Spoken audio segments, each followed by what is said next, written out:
മഹാരാഷ്ട്രയിലെ അമരാവതിയിൽ മതപരിവർത്തനം ആരോപിച്ചുണ്ടായ അറസ്റ്റും തുടർന്നുള്ള നിയമ നടപടികൾക്കും പിന്നാലെ തന്റെ ഭാഗം വ്യക്തമാക്കി മലയാളി വൈദികൻ ഫാദർ സുധീർ ജോൺ വില്യംസ് രംഗത്തെത്തിയിരിക്കുകയാണ്. CSI ദക്ഷിണ കേരള മഹാ ഇടവകയിലെ വൈദികനും നെയ്യാറ്റിൻകര അമരവിള സ്വദേശിയുമായ ഇദ്ദേഹം തനിക്കെതിരെ ഉയർന്ന ആരോപണങ്ങളെല്ലാം അടിസ്ഥാനരഹിതമാണെന്ന് മാധ്യമങ്ങളോട് പ്രതികരിച്ചു. പണം നൽകി മതം മാറ്റാൻ ശ്രമിച്ചെന്ന പ്രചാരണം യുക്തിക്ക് നിരക്കാത്തതാണെന്നും കേവലം പണം നൽകിയാൽ ആരെങ്കിലും സ്വന്തം വിശ്വാസം ഉപേക്ഷിക്കുമോ എന്നും അദ്ദേഹം ചോദിക്കുന്നു. മറ്റുള്ളവരുടെ വികാരങ്ങളെ വ്രണപ്പെടുത്തുന്ന തരത്തിൽ സംസാരിക്കാൻ പോലും താൻ ആഗ്രഹിക്കുന്നില്ലെന്നും മനഃപൂർവ്വം ഒരു സ്ഥലത്തും ക്രമസമാധാന പ്രശ്നങ്ങൾ ഉണ്ടാക്കാൻ ശ്രമിച്ചിട്ടില്ലെന്നും അദ്ദേഹം തറപ്പിച്ചു പറയുന്നു. ഭക്തിയുടെയും സൗഹൃദ ബന്ധത്തിന്റെയും ഭാഗമായി നടത്തിയ ഒരു ഒത്തുചേരലിനെ തെറ്റായ രീതിയിൽ വ്യാഖ്യാനിച്ചതാണ് നിലവിലെ പ്രതിസന്ധിക്ക് കാരണമെന്നാണ് വൈദികന്റെ പക്ഷം. സംഭവ ദിവസത്തെ സാഹചര്യങ്ങളെ കുറിച്ച് അദ്ദേഹം വിശദീകരിക്കുന്നത് ഇപ്രകാരമാണ്.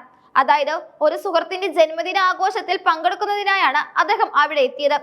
എന്നാൽ ഈ പരിപാടി നടക്കുന്നതിനിടെ ഏകദേശം 4 കിലോമീറ്റർ അകലെയുള്ള മറ്റൊരു ഗ്രാമത്തിൽ നിന്നെത്തിയ ബജ്രംഗ് ദൾ പ്രവർത്തകർ അവിടെ സംഘർഷാവസ്ഥ സൃഷ്ടിക്കുകയും വൈദികനെയും കുടുംബത്തെയും തടഞ്ഞു വെക്കുകയുമായിരുന്നു.